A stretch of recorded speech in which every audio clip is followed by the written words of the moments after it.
Hi! I have lived in Japan 6 months now. Technically 7, but last month I was in America for spring break, so I'm counting it as 6. I know it's been a while since I've made a video. I have reason for that. Basically, I moved into an apartment, I was sick, I had finals, and then I was in America, blah blah blah. You don't want to hear excuses, I understand. But since 6 months is a milestone, I wanted to make sort of an update video explaining a few things about what life is like in Japan and how I experience it as of being here 6 months.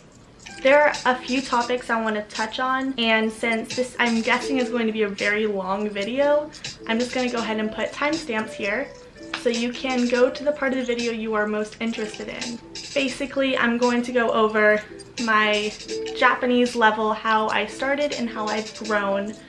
I'm going to do sort of a review on my homestay, what the whole experience was like, if I recommend it, and then why I moved into an apartment and if I prefer it, or sort of the pros and cons of that. I'm also going to go over everyday life, and that includes school, friends, and the differences in everyday life between my homestay and my apartment. I am also going to go over the emotional growth that I've been through and how my experiences have changed since moving here and what sort of like ebb and flow I've gone through. Then I'm going to talk about what I would do differently if I went back and started this whole experience over.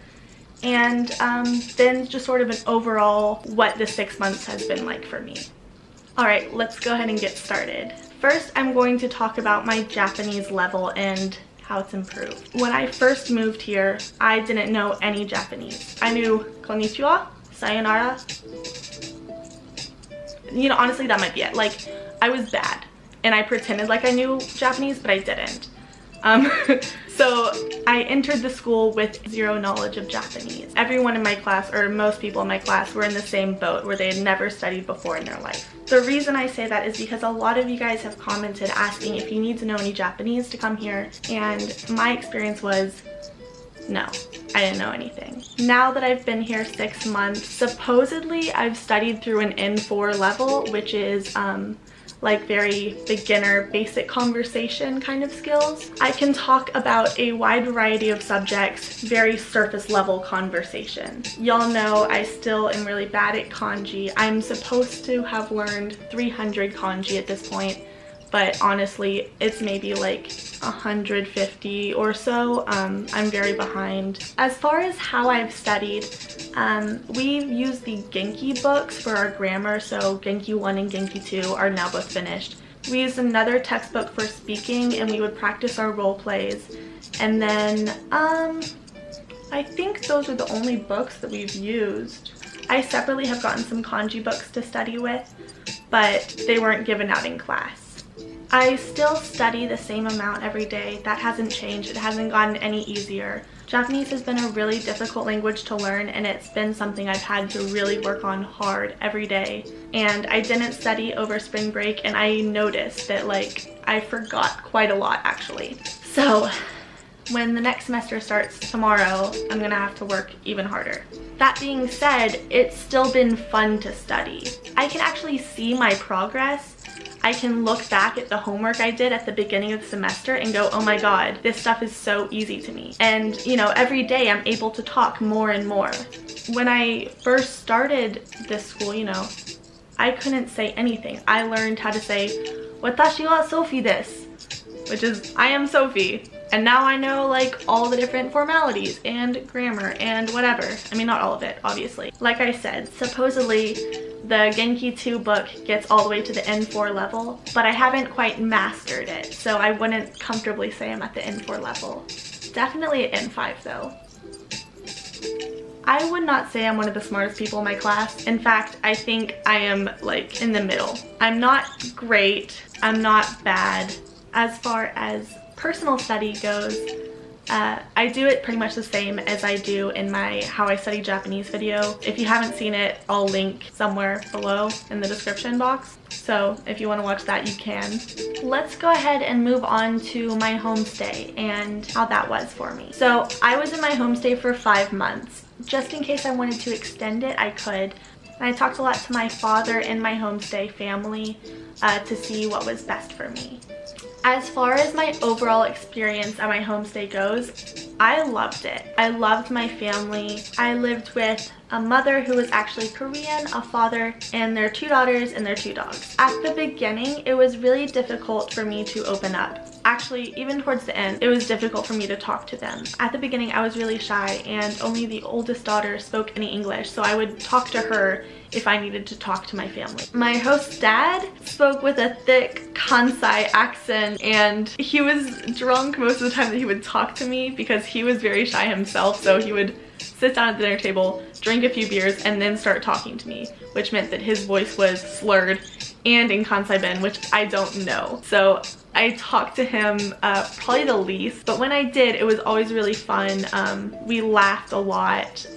We talked about American politics. He asked me about Trump and his golfing habits. It was a lot of fun. As far as my host's mother goes, she is one of the sweetest people ever. When I was sick, she would take care of me. When I was feeling depressed, she would take care of me too. She was always looking out for me, and I really think it was important to do a homestay at the beginning to get used to my new country. They helped me set up a phone plan. They helped me set up my insurance. They gave me advice when I was looking for an apartment. It was honestly a great idea.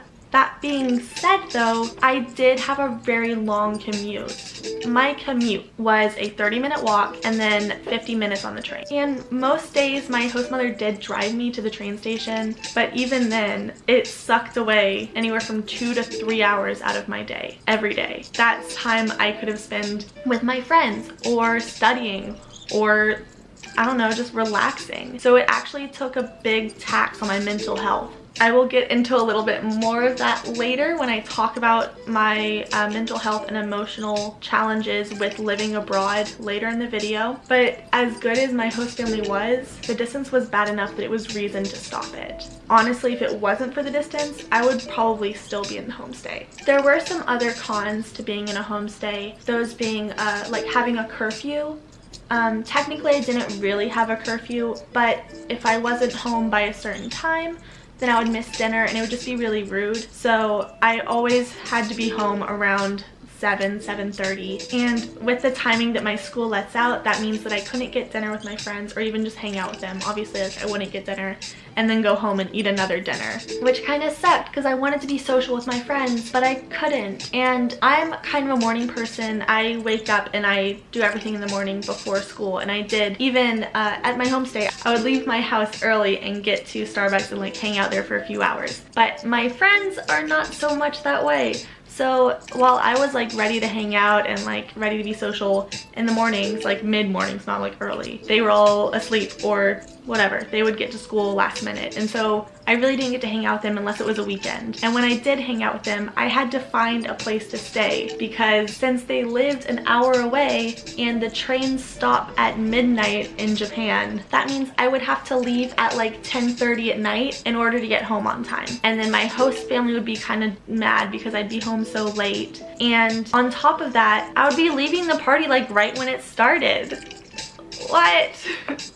So those are kind of the cons of living with a host family, and pros. Like, I would still do a host family if I were going back. I do not regret that. The apartment I live in now is 23 square meters, which is actually pretty big compared to all my friends. I now live a 10-minute walk from school, which has helped my mental health immensely. It's so nice after school to be able to go shopping or grab a snack with a friend. And I can actually have company over now, which is great because, like, as I mentioned in my homesickness video, if you don't surround yourself with people, you're going to like isolate and get sad. And it's so easy to get that way when you live miles and miles and miles and miles away from all your loved ones. I do have to make my own meals now, which I don't really mind, but I do miss my host mother's cooking. I love Korean food, and it was so nice to be able to come home to a hot meal every day and not have to worry about like, what am I going to cook for dinner,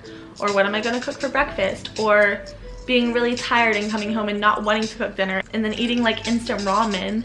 Pros and cons, you know, but the main thing is that I'm close to school now, which is great. If y'all are interested in what a $600 apartment in the sort of main city of Kyoto is like, I can definitely do an apartment tour. Okay, moving on to everyday life. I go to school from 1:15 to 4:45, Monday through Friday. My class last semester was about 18 students. It started with 21, but then 3 ended up dropping out. And we have circulating teachers throughout the week. So in total, I had 4 different teachers, and we would have like 2 every day. Like I mentioned in one of my older videos, it doesn't seem like 4 hours of class, like 4.5 hours of class is really that much. But when it's all in a different language, it is very exhausting. At the end of the day, I just want to sleep. And at the end of the week, I don't want to do any of my chores. I just really don't even want to look at Japanese, which is, you know, impossible because I'm surrounded by it. But it also means that I am progressing really quickly. I love my classmates. I, you know, started out very nervous that I wouldn't make any friends. And luckily for me, I have made friends with every single one of my classmates. And one of my teachers told us that our class was actually one of the only ones in the school where everyone was like best friends with each other. We have a group chat that we use to like chat with each other, make plans. We hang out as a class. Apparently, I got really lucky because a lot of the other classes don't really do that. You know, they have like a small group of friends that they'll hang out with. But when it comes down to it, they aren't friends with their whole class. They're just like acquaintances, if that makes sense. My classmates are from pretty much all over. They actually all spoke English, which was really great because since we didn't know Japanese, we would use English to communicate with each other at the beginning of the year. Now we text in Japanese usually, which is pretty cool. Like I said, it's not any deep conversation. If we want to do any of that, we use English. I can't really think of anything else as far as like daily life at school goes. If you'll have questions, go ahead and ask them and I will answer them as soon as possible. I'm going to go ahead and move on to friendship. Like I mentioned, I'm really good friends with everyone in my class. We're very comfortable with each other. And I think that part of that is because we're all in the same boat of being foreigners in the new country. We don't know the culture, we don't know the language, and we're just like figuring things out together. There has been some drama, of course, as you get when you mix a bunch of young adults in the same room all day, every day. Things have settled out. They settled out after probably like 2 or 3 months. Things were great. My best friends are actually an American girl named Sydney. She's not in my class. She's actually in a like level above me. And a Swedish guy named Johan. They're both my best friends. But of course, like, I hang out regularly with a lot of different people. And I have some Japanese friends too now, which is really crazy. We usually speak English, actually, but that's just because I'm really shy to speak Japanese with Japanese people because I'm really afraid to mess up. And I know that's bad because like I'm here to learn. I should be practicing with Japanese people, but like, y'all, it's scary. That being said, I have gone out of my comfort zone a lot. It's, I think, really helped my emotional growth. So for the first few months I was here, well, okay, actually, the first month I was here, I was on a high. Like, I'm in Japan. I've wanted to be here my entire life. My dreams are coming true. I'm so happy. And then as the first day of school got closer to me, I started getting really nervous. And I was, you know, you saw my videos. In my like first week of HOMESTAY, I'm like, I was like super peppy. And then in my first day of school getting ready with me video, I was like super nervous, super afraid. And then after that, like, I hit my first like depressive episode in a while, and it was really difficult. And I felt guilty because I was in this country that I've dreamed of being in my entire life, and I was feeling homesick and I wanted to go back to America a little bit. And like, I was thinking, was this a mistake coming to Japan? And it kind of turned around Christmas, I think, is when things started looking up. I was really happy to spend the holidays with friends because like on Thanksgiving, which is my favorite holiday, I cried the entire time. It was so bad. I didn't really share anyone that felt the same sort of like codependency, let's be real, that I feel with friends. I felt really lonely. That's like the first 3 months, right? I was like super happy, then I was super homesick and guilty and feeling like maybe I'd made a mistake coming to Japan. So in January, things really started turning up. I was able to talk more Japanese, and I also felt a connection with my classmates that I didn't really have before. I was comfortable telling them when I was feeling really depressed. I mean, they saw me crying before, but I didn't want to get too into detail because they were near strangers at the beginning. And, you know, by the time the new year came around, I was really close with most of them. And it was great to have like that support network. And it only took me 2 or 3 months to build it. Around the 4-month mark, I was preparing to move out of my homestay. I'd say I still was like isolating myself when I was at home, just because like I don't think I ever really felt like part of the family there. Not that they did anything wrong, just because maybe I felt uncomfortable opening myself up fully. I didn't want them to worry about me too much or like get offended by anything. I don't know. That's one thing I would change. I'll go into that later. But then I found my apartment, and like honestly right now I am the happiest that I've been in years. I am secure in my friendships. I have a great support network in America and here now. And honestly, whenever I was visiting America for spring break, I consider this to be my home now. I want to extend my stay here for as long as possible. Maybe forever, I don't know. Like, I wouldn't mind it. I definitely think that a year isn't long enough for me. Now, if I could go back and start over, I think I would do things a bit differently. At the beginning of my homestay, my whole homestay, I didn't really leave my room much. I wish I forced myself to like play video games with my family, even though I didn't understand Japanese and it was like really scary and I felt like I was intruding. They obviously wanted me there. Like, I signed up to live in their home. They accepted me. I should have been taking more advantage of that and like becoming part of the family. I just wish that I was more in it. I wish that I practiced more, like conversationally, with my host family. They wanted to support me and I wasn't letting them do that as much as they wanted to. I also wish that I went out more. By going out more, I mean traveling to different parts of the city, to different parts of Japan. I think part of the issue was that I lived so far away from everything. I don't know, I should have done it more. I should have been making myself like get these great experiences at the beginning so that I didn't feel like I was in such a rut when it comes to like, oh, maybe I shouldn't have come to this country, you know? Also, if I could go back, I would set more realistic expectations for myself. And that's kind of a weird one, but when I first moved to Japan, I was so hard on myself. I didn't leave enough room for error when it comes to learning a language. And, you know, I have heard everyone say Japanese is one of like the hardest languages you can learn from English. Like, Asian languages are so hard to learn. And in my head, I was like, yeah, but I got it. Like, I'll be fine. All the rest of them struggle, but I'll be fine, which is like not true. Heck, I don't know. I just wish I was easier on myself. Set more realistic expectations. Things I would want to do the same if I went back are doing the homestay. I don't regret moving out. I think it's better for me, but I also don't regret doing it. I think it was really important for like easing into living abroad. That being said, if I did go back and not do a homestay, if like I did things differently and I lived in an apartment nearby the school from the get-go, I think getting a job would have been a great idea. I am planning on getting a job this next semester, but I think getting one from the beginning would have forced me out of my house more. And like I've said before, the only times you experience something new are if you're outside.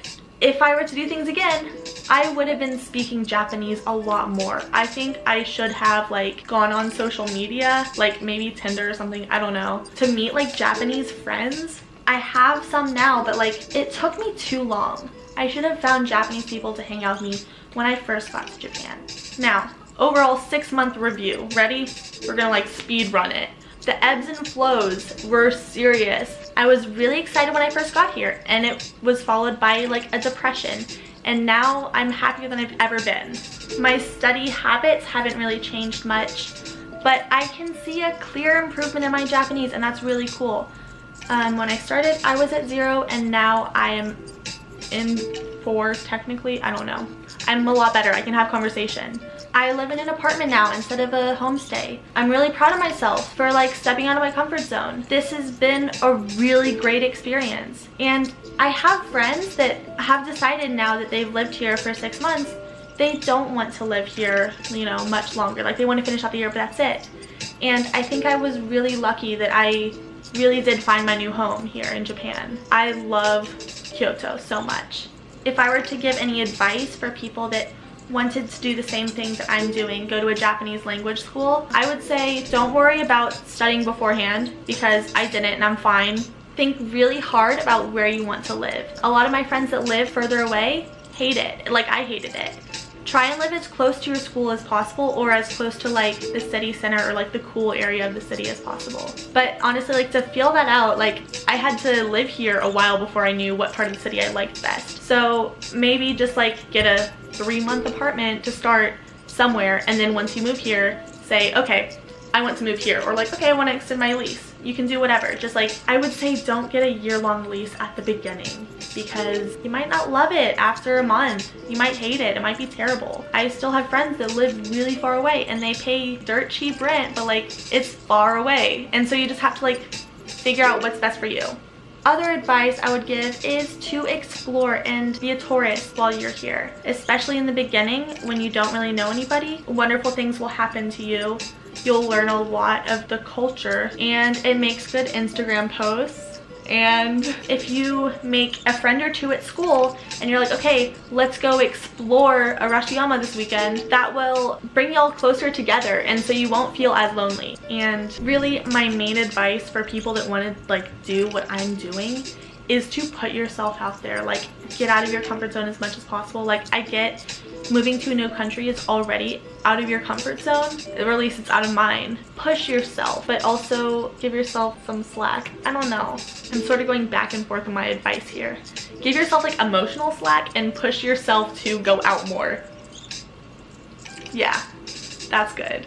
Basically, 6 months in Japan has been an experience I will never forget. I'm really looking forward to my future here, at least my future 6 months if the rest of it doesn't work out. And I'm so happy that I made myself do this. I think it's made me grow a lot as a person, and I am really proud of myself. Thank you so much for watching.